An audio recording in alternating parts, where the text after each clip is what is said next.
샬롬. 우리 성도님들의 마음속에 하늘의 평강이 임하기를 진심으로 기원합니다. 어느 때보다도 이 샬롬 인사가 필요할 때 아니겠습니까? 세상이 너무나 혼란스럽습니다. 그러나 주님이 마련하신 이 안식 속에서 하늘의 그 고요한 평화를 우리 모두가 맛보시게 되기를 바랍니다. 또 오늘 말씀을 통해서 그 평화 속에서 주어지는 확신 그리고 파워, 그걸 발견하게 되기를 간절히 바라겠습니다. 여러분, 여백이 없는 편지를 보셨습니까? 제가 예전에 한 할머니로부터 받았던 편지가 그랬습니다. 그 할머니 집사님은 이 손으로 직접 떨리는 손이었을 거예요. 한자 편지를 써 내려갔는데 제가 읽기에 아주 힘들었던 기억이 있어요. 왜냐하면 그 안에 무슨 암호가 있었던 것은 아닌데 뭐 들여쓰기나 띄어쓰기가 제대로 돼 있지 않은 글이었기 때문이에요. 그래서 제가 그 편지를 읽을 때는 글씨를 알아보기 위해서 신경을 곤두세워야 했고, 또 어떤 글은 읽을 수가 없어서 그냥 지나쳐야 했습니다. 여러분, 여백이 없으면 숨이 막힙니다. 때때로 우리의 삶이 그렇지 않나 생각합니다. 삶의 여백, 여유가 없는 삶 말입니다. 한 여집사님이 있었어요. 그분은 아주 상냥했고 하나님께 봉사하려는 열망이 대단한 분이었습니다. 그분은 어렵게 사는 분들을 보면 그저 돕기 위해서 언제나 발벗고 나선 분이었어요. 이건 정말 대단한 일이고 고귀한 일입니다. 하지만 제가 볼 때 그분에게 한 문제가 있었어요. 그것은 자신이 해결할 수 없는 일까지 짊어지는 거였어요. 그분은 그것을 늘 자신의 책임으로 돌리며 자신을 책하였습니다. 그분은 늘 이랬어요. 어디가 필요하십니까? 제가 해드릴게요. 먹을 것이 필요하십니까? 제가 만들어 드릴게요. 친구가 필요하십니까? 제가 옆에 있어 드릴게요. 네, 그 집사님은 주고 또 주고 계속 주었어요. 그런데 골칫거리가 생겼습니다. 그 집사님은 밤에 잠자리에 누워서도 그날 자기가 할 수 없었던 일, 자기가 챙겨줄 수 없었던 일을 생각하느라 잠을 편히 잘 수가 없었어요. 그러다가 그 집사님의 삶은 점점 균형을 잃어갔습니다. 그리고는 자신이 더 많은 일을 했어야 했다는 자책과 또 이런 일은 교회가 나서줘야 하는데 라는 이 원망이 겹치면서 마음속에 화를 키우게 되었어요. 그리고 그런 마음이 점점 심적 부담으로 작용하게 되면서 결국 모든 것을 내려놓기 시작했습니다. 그분 말에 의하면 마을켓에서 교인을 보면 그를 피해 다른 줄로 옮겨가서 다른 방향으로 나갔어요. 전화가 오면 받지를 않아서 자동 응답기로 넘어갔습니다. 결국 교회 출석에도 영향을 미쳤어요. 그 집사님이 이렇게 말했어요. 나는 이제 너무 지쳤어요. 이제는 가고 싶지 않아요. 참 안타까운 일이었습니다. 자신의 분량, 자신의 능력, 자신의 한계를 잘 알았어야 했는데 그것이 부족했던 거예요. 여러분, 자신의 한계를 인식하지 못하면 삶이 참 피곤해지고 힘들어집니다. 오늘부터 저는 이 한계 인식이라는 총 주제로 시리즈 설교를 할까 합니다. 우리가 어떤 점에서 크게 부족을 느낄 때 어떻게 해야 하는지 그것에 대한 교훈을 성경에서 찾아보려고 합니다. 성도 여러분, 우리의 삶에 부족한 것뿐이라 느낄 때 어떻게 해야 할까요? 여러분은 여러분의 삶에서 뭔가가 충분하지 않다고 생각되는 것들이 있으십니까? 어떤 분은 생활에 여유가 충분하지 않다고 생각할 수 있겠죠. 또 어떤 분은 삶의 활력, 삶의 에너지가 충분하지 않다고 생각할 수 있겠지요. 어떤 분은 쉼이 충분하지 않다고 느낄 수가 있고, 어떤 분은 돈이 충분하지 않다고 느낄 수가 있어요. 어떤 분은 시간이 충분하지 않다고 느낄 수가 있어요. 이번에 저는 우리가 마주하고 있는 일들 중에서 우리의 한계를 제대로 인식하면 잘 헤쳐나갈 수 있는 몇 가지 분야를 선택해서 함께 풀어나가길 원합니다. 오늘은 아주 단순한 질문으로 설교를 시작하겠습니다. 성도 여러분, 나는 나의 삶에 부족한 것뿐이라 생각될 때 어떻게 해야 할까요? 내가 할 수 있는 것은 하나도 없는 한계 상황에 처해 있다고 생각할 때 어떻게 해야 할까요? 저는 이것을 해결하기 위해서 우리가 익히 잘 알고 있는 시편의 말씀으로 가길 원합니다. 시편 23편이에요. 너무나 잘 알고 있는 말씀이죠? 사실 저는 다윗이 양피지를 펼쳐놓고 이 시편을 기록할 때 그가 어디에 있었고 그의 형편이 어떠했는지에 대해서는 잘 모릅니다. 그때가 목동리를 했던 어린 시절이었는지, 아니면 조금 더 커서 청소년 시절에 분노한 사울의 추격을 받으며 계속 도망 다닐 때였는지, 아니면 훗날 이스라엘의 왕이 되어 이스라엘 백성의 대목자로서 이스라엘 전체를 돌보고 보호하고 지키는 임무를 맡았을 때였는지, 아니면 그보다 더 지난 그의 인생 말년에 아들이 원수가 되는 비극적인 사건을 겪고 원수들이 자신을 추격해 올 때 바로 그때였는지 저는 잘 모릅니다. 그저 제가 알고 있는 확실한 한 가지는 이 시편이 다윗의 시라는 것뿐이에요. 다윗은 자신의 삶에서 부족한 것을 많이 느낄 때 이 시를 기록했습니다.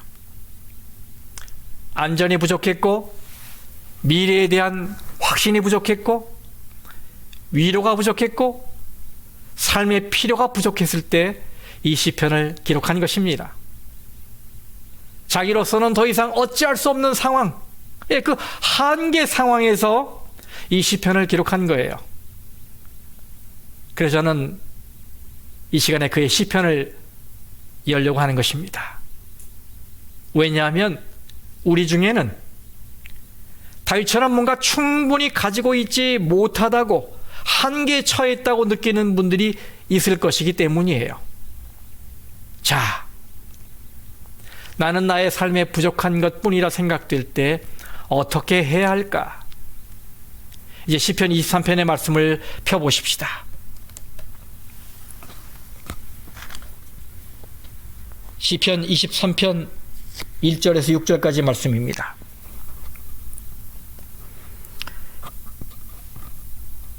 여호와는 나의 목자시니 내가 부족함이 없으리로다. 그가 나를 푸른 풀밭에 누이시며 쉴 만한 물가로 인도하시는도다. 내 영혼을 소생시키시고 자기 이름을 위하여 의의 길로 인도하시는도다. 내가 사망의 음침한 골짜기로 다닐지라도 해를 두려워하지 않을 것은 주께서 나와 함께 하심이라. 주의 지팡이와 막대기가 나를 안위하시나이다. 주께서 내 원수의 목전에서 내게 상을 차려주시고 기름을 내 머리에 부으셨으니 내 잔이 넘치나이다. 내 평생의 선하심과 인자하심이 반드시 나를 따르리니 내가 여호와의 집에 영원히 살리로다. 아멘. 아주 유명한 말씀이지요. 읽기만 해도 큰 위로가 되고 힘이 되는 말씀입니다. 여러분들, 이 말씀은 운율 구조상 세 단락으로 구분할 수 있어요. 그리고 각각의 단락에는 오늘 우리가 배워야 할 특별한 교훈들이 들어 있습니다. 자, 첫 번째 단락을 살펴보겠습니다. 이 본문의 1절에서 3절까지입니다. 이 단락에는 이런 교훈이 들어 있어요. 우리 같이 한번 읽어볼까요? 자, 시작. 나의 목자께서 나의 걸음을 인도하신다. 아멘. 여러분, 우리는 다윗이 집단 문화 속에 살고 있었다는 것을 기억할 필요가 있어요. 다시 말하면 공동체를 이루며 사는 문화였다는 말이에요. 그래서 한 사람이 죄를 짓게 되면 전체가 고통을 당하게 되는 그런 구조였습니다. 이런 공동체 의식은 그들의 기도에도 반영이 되어 있어요. 신명기 6장 4절 말씀입니다. 우리 하나님 여호와는 오직 유일한 하나님이시니. 여기 여호와를 우리 하나님이라고 했어요. 구약 성경의 기도들이 이 사상을 반영하고 있습니다. 우리 하나님. 누구 하나님이요? 우리 하나님. 왜냐하면 그때는 집단 사회였기 때문입니다. 그런데 다윗의 시편에 와보니까 다윗이 뭐라고 했습니까? 여호와는 나의 목자시니, 여호와는 나의 목자시니, 나의 목자. 여러분, 그는 이 시편을 단지 이렇게 시작한 것에 만족하지 않았어요. 계속 말하고 있죠. 보세요, 말씀. 그는 나를 누이시며 나를 쉴만한 물가로 인도하시고 나를 의의 길로 인도하시고 내 영혼을 소생시키신다. 여러분, 이 6구절에 나의, 내가, 나를, 내게 이렇게 나를 나타내는 말이 14번이나 나와요. 네, 여러분, 이 시편 23편은 아주 개인적인 시편입니다. 그럼 여러분, 다윗이 이토록 개인적인 친밀감을 표현하는 대상은 누굽니까? 네, 바로 여호와입니다. 여호와는 나의 목자시니. 이 여호와라는 말을 영어 성경에는 The Lord 이렇게 돼 있어요. 히브리 성경에는 야훼입니다. 여러분, 야훼는 스스로 계시는 분, 영원한 분, 모든 것을 가진 풍성한 분, 모든 것을 조종하는 전능한 분, 이런 걸 의미해요. 네, 여러분, 그런데 그분이 누구라고요? 나의 목자라는 것입니다. My shepherd, 나의 목자. 여러분, 친밀감이 느껴지지 않습니까? 다윗은 그것을 깨달았어요. 여호와를 자신의 주인으로 삼고 자신의 목자로 삼고 자신의 편을 삼을 때 자신의 걸음이 인도되고 자신의 걸음이 든든히 지켜진다는 것을 말입니다. 한 부부가 어린 아들에게 길을 잃었을 경우를 대비해서 집 전화번호, 주소 이런 걸 외우게 했어요. 그리고 이 집 주변을 이렇게 데리고 다니면서 집 주변의 도로, 그리고 중요한 어떤 표시들, 건물들에 익숙하게 하려고 계속 가르쳤어요. 어느 날 저녁에 아빠가 아들을 데리고 밤 산책을 나가다가 이참에 아들을 테스트해야 되겠다라고 생각하고는 물었습니다. 아들, 우리가 지금 집에서 얼마나 멀리 떨어져 있지? 그랬더니 아들이 대답합니다. 아빠 모르겠어요. 아빠가 다시 물었어요. 그래? 잘 생각해봐. 아빠가 매일 가르쳐 주었지? 자, 너는 지금 어디에 있니? 그런데 아들은 여전히 같은 대답을 했습니다. 모르겠어요, 아빠. 그러자 아빠가 걱정스러운 듯 말했습니다. 그럼 아빠는 아들이 길을 잃은 것처럼 들리는데? 그러자 아들이 아빠를 올려다보면서 아주 자신감 넘치는 미소를 지으며 말합니다. 아니에요, 아빠. 저는 길을 잃을 수가 없어요. 아빠와 함께 있잖아요. 네, 이 아들이 아빠에게 말한 것을 볼 때, 그리고 다윗이 자신의 목자에 대해 노래한 것을 볼 때, 나는 절대로 길을 잃을 수가 없는 것입니다. 왜냐하면 나의 목자께서 내 걸음을 인도하고 계시기 때문입니다. 여러분 동의하십니까? 그렇죠. 내가 무엇이 부족하든지, 내가 어떤 결핍이 있든지 상관없이 나의 목자가 내 편에 서 계시기만 하면 나는 이것을 확신할 수 있어요. 여러분, 이 말씀을 제가 영어 성경 Today's New International Version을 찾아봤어요. 이렇게 번역이 되어 있어요. 여호와는 나의 목자시니, 그 다음 다 같이요. 시작. 나는 모자라는 것이 하나도 없다. 아멘. I lack nothing. 나는 모자라는 것이 하나도 없다. 여러분, 얼마나 놀라운 확신입니까? 여기서 다윗은 만일이라는 조건으로 혹은 바란다라는 소망으로 표현한 것이 아닙니다. 그저 단순히 자신의 현 상태를 서술했어요. 그냥 팩트를 이야기한 것입니다. 나는 모자라는 것이 하나도 없다. 저는 다윗이 어떻게 이런 확증을 가질 수 있었는지에 대해 궁금합니다.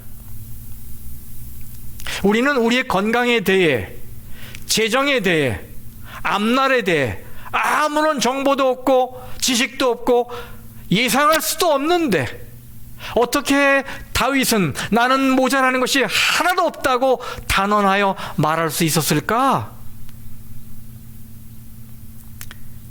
이 질문에 대해 다윗은 이렇게 대답하겠죠. 해답을 가르쳐 드릴까요? 아주 간단해요. 그건 나의 목자가 나와 함께 계시기 때문이지요.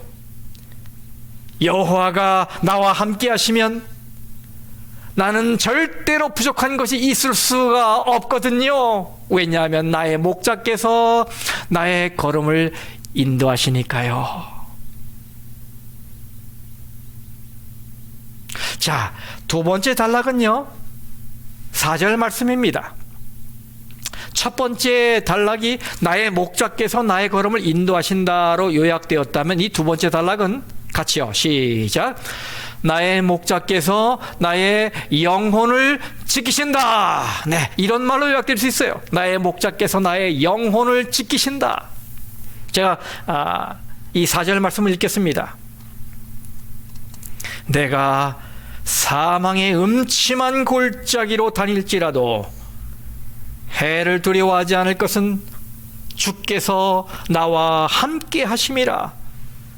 주의 지팡이와 막대기가 나를 안위하시나이다. 아멘.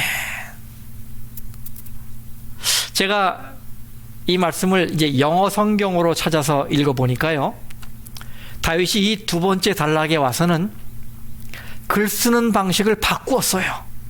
그걸 제가 알게 됐어요. 이 첫 번째 단락에서는 3인칭입니다. 영어 성경으로 보면 이것이 분명해져요. 여호와는 나의 목자시니 그가, he, 나를 누이고 그가 나를 이끌고 그가 소생시키시고 그가 인도하신다, 이렇게 되어 있어요. 그런데 이것이 이 두 번째 단락에 와서는 더 친밀한 느낌의 2인칭으로 바뀌어요. 영어 표현을 보면 이렇습니다. 제가 이걸 직역을 할게요. 당신이 나와 함께 하심이라. 당신의 지팡이와 당신의 막대기가 나를 comfort, 위로하시고 안위하시나이다. 이렇게 돼 있어요. 여러분, 밤이 깊어가고 어둠이 내려앉았습니다. 다윗은 죽음이 도처에 깔려있는 계곡에 들어서며 이 밤공기 차갑고 음산한 기운을 느끼게 됩니다. 그래서 그는 훨씬 더 친밀한 단어를 사용하여 자신의 목자를 부른 거예요. 당신이 나와 함께 있음을 믿습니다. 당신의 지팡이와 당신의 막대기가 나를 돌볼 것입니다. 그렇지 않습니까? 나의 목자시여. 저는 이 4절 말씀에서 직접 언급되지는 않았지만 다윗이 암시하고 있는 것을 생각해 보았어요. 이 말씀에는 우리의 현실에서 우리가 마주하고 있는 것들이 있습니다.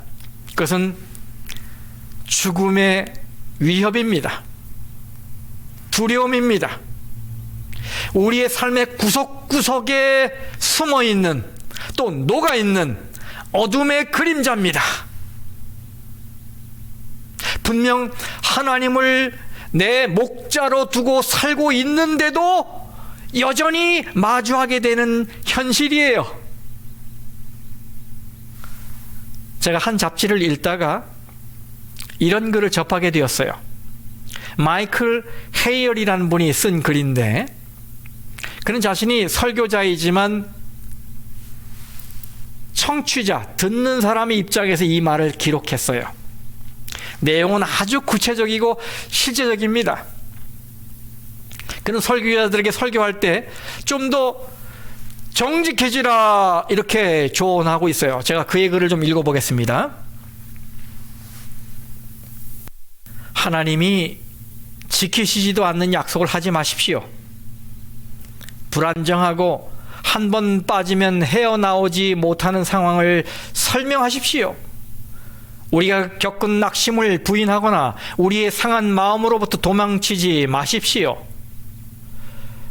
고칠 수 없는 망가진 제품도 있고 길에서 당하는 고생도 있고 잠복하고 있는 야수도 있다고 설명하십시오. 야음을 틈타 은닉하고 있는 공포들과 응답되지 않는 기도들 속에서 하나님을 보여주십시오. 당신의 말을 우리의 역경에 맞추십시오. 세상과 같은 야생 그대로의 믿음을 우리에게 주십시오. 그것을 말하면 우리는 당신의 말에 귀를 기울일 것입니다. 참 직설적이에요. 아주 구체적입니다. 정직해지라는 거예요. 뜨끔하지요? 네, 맞습니다. 우리는 현실적이 되어야 하고 정직해져야 합니다. 다윗이 처해 있는 상황을 상상해 보면 아주 고달프고 슬픈 일들 뿐이에요. 그가 어딜 다닌다고 그랬어요? 사망의 음침한 골짜기를 다닐지라도 라고 말하고 있어요.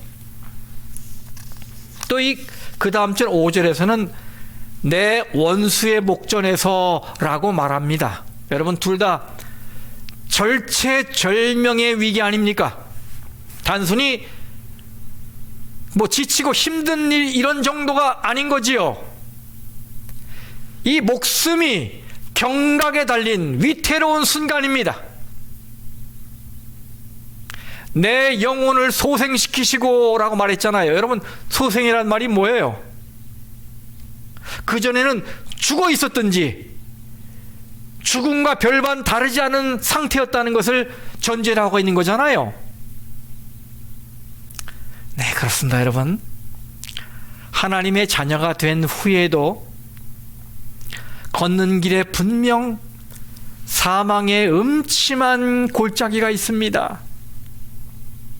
그래서 마음에 두려움이 생기지요. 아픔이 있는 것이지요. 이것이 우리의 현실이에요. 이것이 우리의 한계입니다. 우린 이것을 무시해서는 안 돼요. 그러나 여러분, 우리는 거기에만 머무를 수가 없지요. 그래미상을 받은 이 미국의 CCM 가수이자 작곡가인 스티븐 커리스 챕만이라는 사람 여러분 알 것입니다. 젊은 사람들은 다 알아요. 그는 2008년 5월 21일에 그의 17살 난 아들 윌 프랭클린이 집에서 사륜구동 SUV를 급하게 몰고 나오다가 그만 5살 난 그의 막내딸 메리아 수를 보지 못하고 치어 죽게 했어요. 얼마나 비극적인 사고입니까? 오빠가 여동생을 치어 죽인 끔찍한 사고였어요.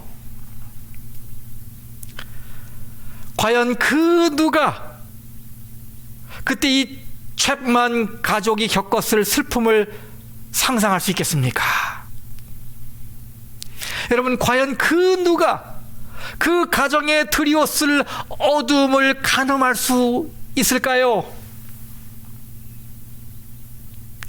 그들이 당한 그 큰 슬픔, 그 큰 아픔은 분명 그들 가족의 삶을 갈기갈기 찢어 놓았을 거예요. 이 비극을 경험한 후에 이 챕만은 노래를 하지 않았습니다. 아니, 할 수가 없었어요. 그런데 여러분, 2달 후에 돌연 그가 다시 무대에 섰습니다. 그를 위해 기도해 준 팬들 덕분에 이렇게 서게 됐다는 것을, 이런 메시지를 주고 싶어서였어요.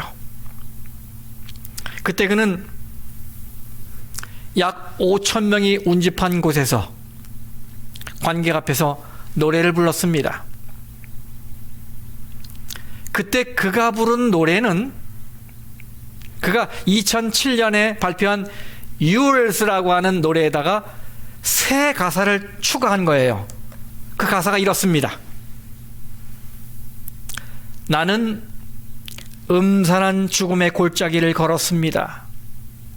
너무나 깊고 어두워 거의 숨을 쉴 수 없을 정도였습니다. 나는 내가 감당할 수 있는 것보다 더 많은 것을 놓아야 했고, 내가 믿는 모든 것에 의문을 제기했습니다. 하지만 여전히 이 커다란 어둠 속이라 해도 그것을 뚫고 나오는 위안과 소망이 있습니다. Comfort and hope. 위안과 소망이 있습니다. 내가 사나 죽으나 말할 수 있는 건 하나님, 우리는 당신의 것입니다.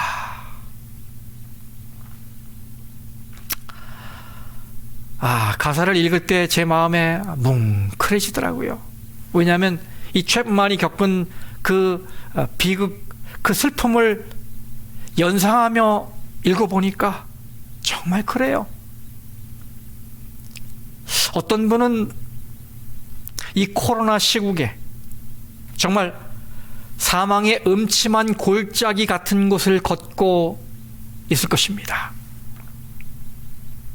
그러나 성도 여러분, 이것을 기억하십시오. 이 챕만이나 다윗의 말은 이것이에요. 나의 목자께서 나의 영혼을 지키신다.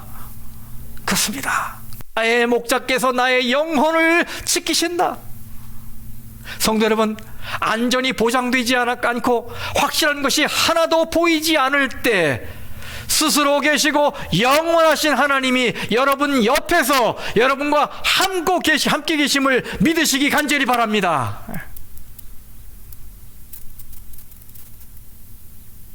자, 이제 시편 23편의 세 번째 단락입니다. 세 번째 단락은 우리에게 이것을 가르치고 있어요. 같이 한번 읽어볼까요? 시작. 나의 목자께서 나의 마음을 기쁘게 해 주신다. 여러분, 다윗은 5절과 6절 말씀에서 여전히 2인칭을 사용하면서 말하고 있어요. 5절 6절 말씀을 읽겠습니다. 주께서 내 원수의 목전에서 내게 상을 차려주시고 기름을 내 머리에 부으셨으니 내 잔이 넘치나이다. 내 평생의 선하심과 인자심이 반드시 나를 따르리니 내가 여호와의 집에 영원히 살리로다. 아멘. 다윗은 사망의 음침한 골짜기에서 나와서 하나님의 임재를 경험하는 삶으로 들어갑니다. 그리고 그는 자신의 문화에서 사용하는 이 기쁨, 환희, 축제 이미지를 사용하여 시를 적습니다. 하나님, 내 원수들이 보는 앞에서 나에게 잔치상을 차려주시고 내 머리에 기름을 부어주시니 내 잔이 흘러 넘치고 있습니다. 이 짱짱 이 축제할 때 잔을 부딪히잖아요. 흘러 넘치고 있습니다. 당신은 나의 마음을 기쁘게 하고 있습니다.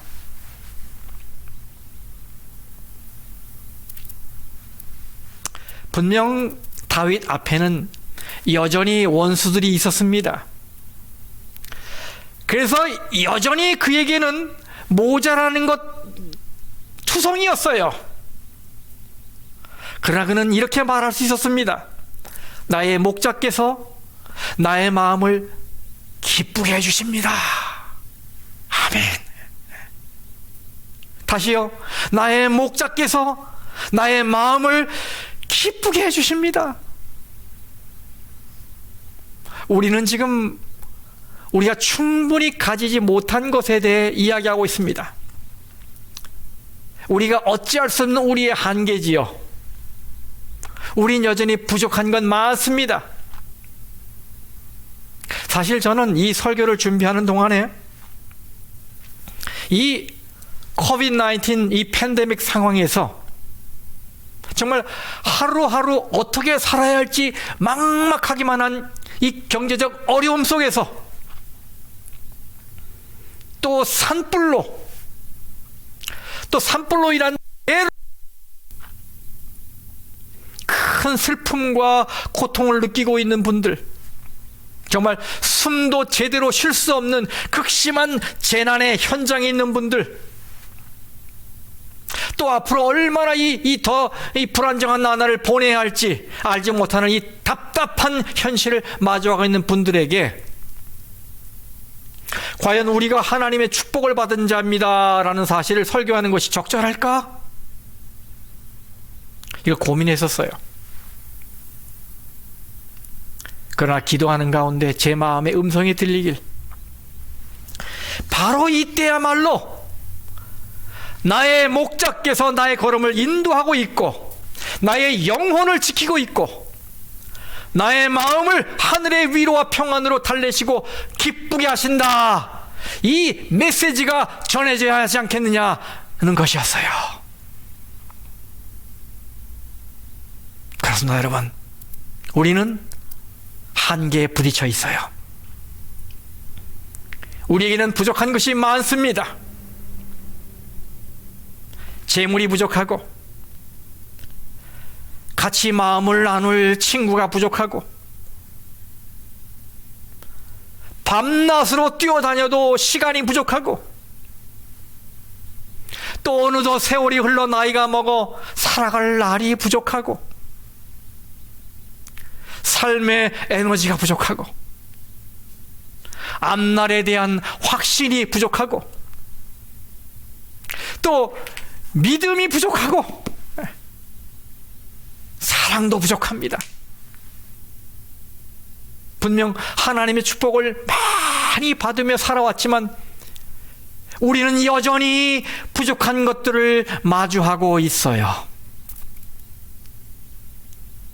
다윗이 마주한 원수를 오늘에 적용해 볼까요? 여러분, 그를 죽이기 위해 잠복하고 있던 그의 원수는 오늘 우리 마음에 있는 두려움, 스트레스, 경제적 어려움, 그리고 병약함, 삶의 불확실성이라고 바꿔 말할 수 있어요. 그런데 여러분, 이 말씀을 잊지 마십시오. 우리의 목자이신 하나님은 그런 원수의 목전에서 우리를 위해 잔치상을 배설하시고 우리를 기쁘게 해 주십니다. 우리는 사도 바울과 비슷한 문제를 겪으며 같은 말씀을 기록하고 있다는 것을 보게 돼요. 여기 빌립보 4장의 말씀입니다. 현대어 성경으로 제가 읽겠습니다. 내 처지가 어렵기 때문에 이런 말을 하는 게 아닙니다. 나는 가진 것이 많든 적든 즐겁게 살아가는 법을 배웠습니다. 가난을 이겨낼 줄도 알고 부유를 누릴 줄도 압니다. 내가 배가 부르거나 고프거나 넉넉하거나 궁핍하거나 어떤 경우에도 만족하는 법을 몸에 익혔습니다. 내게 힘을 주고 강하게 하시는 그리스도의 도움으로 나는 하나님께서 원하는 것을 다 할 수 있습니다. 아멘. 이 말씀은 마치 바울이 자신의 목자가 원수들이 보는 앞에서 자기에게 상을 베푸셨다는 것을 알고 있는 것처럼 들리지요? 그렇습니다. 제가 이 설교 서두했던 질문을 기억하십니까? 나는 나의 삶에 부족한 것뿐이라 생각될 때 어떻게 해야 할까? 여러분, 답이 나왔지요? 풍성하신 하나님과 함께 시작하는 것입니다. 오늘 여러분은 충분히 가지고 있습니까? 오늘 여러분은 여러분이 갈망하던 것을 충분히 가지고 있습니까? 성도 여러분, 이것을 꼭 기억하십시오. 여러분의 삶이 비록 부족한 것 투성이라 해도 이것만은 절대로 놓치지 말기를 바랍니다. 바로 하나님과 함께 시작하는 것입니다. 왜요? 그 이유는 하나님은 바로 나의 목자이시기 때문이에요. 누구의 목자요? 나의 목자이시기 때문입니다. 그래서 나는 어떻다고요? 부족한 것이 하나도 없다. 어느 교회에서 성경 암송 대회가 열렸어요. 암송해야 할 성경 말씀은 바로 이 시편 23편이었습니다. 근데 어느 할머니 한 분이 이 암송 대회에 참가했는데 암송하러 이제 이 교인들 앞에 나와 서니까 머리가 하얘졌어요. 우리 여기 기억절 암송할 때 심재석 집사님이 이곳에 나오셔서 늘 하시는 말씀이에요. 머리가 하얘졌다고. 그런데 이 심 집사님은 그러시면서도 기억절을 잘 외우시잖아요. 그런데 이 할머니는 아무것도 생각이 나지 않는 거예요. 그래도 가까스로 첫 문장은 외웠어요. 첫 문장이 뭐예요? 여호와는 나의 목자시니 내게 부족함이 없으리로다. 끝. 그런데 그 다음부터는 도무지 생각이 나질 않는 거예요. 그래도 혹시나 해서 다시 시작했습니다. 여호와는 나의 목자시니 내게 부족함이 없으리로다. 그런데 이번에도 거기까지였어요. 할머니는 이 구절을 몇 번이나 반복합니다. 그러다가 갑자기 큰 깨달음을 얻었는지 이 할머니가 이 말씀을 하고 내려가셨어요. 여호와는 나의 목자시니 내게 부족함이 없으리로다. 이거면 충분하지 뭐가 더 필요합니까? 그러고 내려가셨어요. 그렇습니다, 여러분. 여호와가 나의 목자이시니 뭐가 더 필요하겠습니까? 성도 여러분, 그러니까 풍성하신 하나님과 함께 시작하시게 되기를 간절히 바랍니다. 말씀 마치겠습니다.